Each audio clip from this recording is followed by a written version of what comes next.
Hello, preschoolers. I hope you're having a great day. I am sad that I don't get to see each of you and talk to you about your day, but I am very excited that I get to read today's story to you. So, if you have a Jesus Storybook Bible, I want you to pause the video and go find it, and then you can follow along in the story as I read it and be able to see the pictures a little bit closer. If you don't, I'll hold the pictures up so that you can look at them as we go.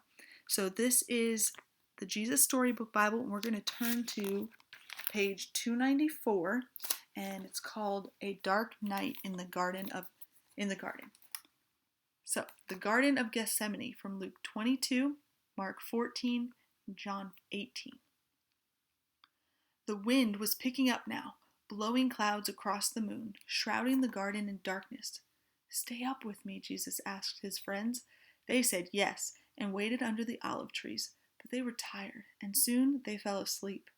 Jesus walked ahead alone, into the dark. He needed to talk to his heavenly Father. He knew it was time for him to die. They had planned it long ago, he and his Father. Jesus was going to take the punishment for all the wrong things anybody had ever done or ever would do. "Papa, Father," Jesus cried, and he fell to the ground. "Is there any other way to get your children back, to heal their hearts, to get rid of the poison?" But Jesus knew there was no other way. All the poison of sin was going to have to go into his own heart. God was going to pour into Jesus' heart all the sadness and brokenness in people's hearts. He was going to pour into Jesus' body all the sickness in people's bodies. God was going to have to blame his son for everything that had gone wrong. It would crush Jesus. All right, you can see his disciples are sleeping.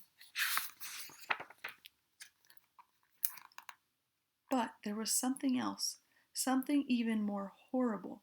When people ran away from God, they lost God. It was what happened when they ran away. Not being close to God was like a punishment. Jesus was going to take that punishment. Jesus knew what that meant. He was going to lose his Father, and that Jesus knew would break his heart in two. Violent sobs shook Jesus' whole body. Then Jesus was quiet, like a lamb. "I trust you, Papa," he said. "Whatever you say, I will do." There he is, crying and praying to God. Right. Suddenly, through the trees, a glitter of starlight flashed off steel. Into the quiet garden came whispers, muffled voices, clanking metal, and the sound of boots marching. Jesus stood up.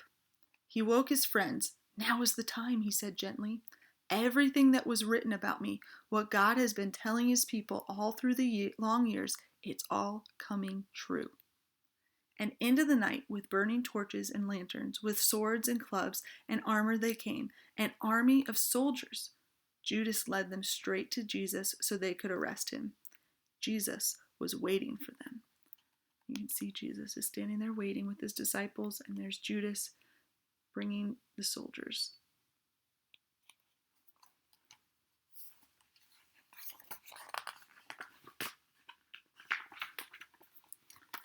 Peter leapt up, took a sword, and tried to defend Jesus. He sliced off a guard's ear.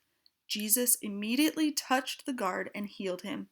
"Peter," he said, "this is not the way." Peter didn't realize that no army, no matter how big, could ever arrest Jesus. Not unless Jesus let them. Then Jesus, who had never done anything except love people, was arrested as if he were a criminal.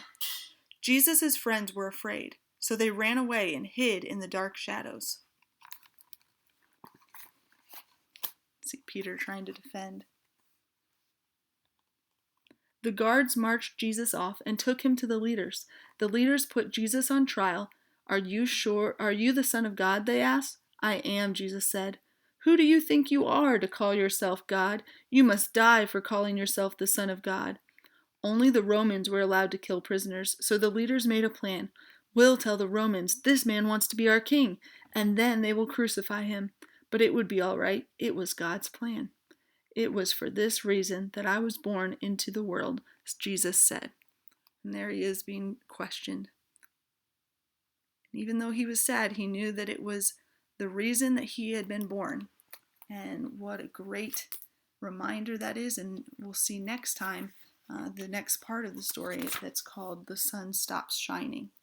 So I am praying for you guys, and I hope you have a great time having church service with your family, and hopefully you'll be able to share some of our songs that we have here with everybody and teach everybody some hand motions. All right, see you next time.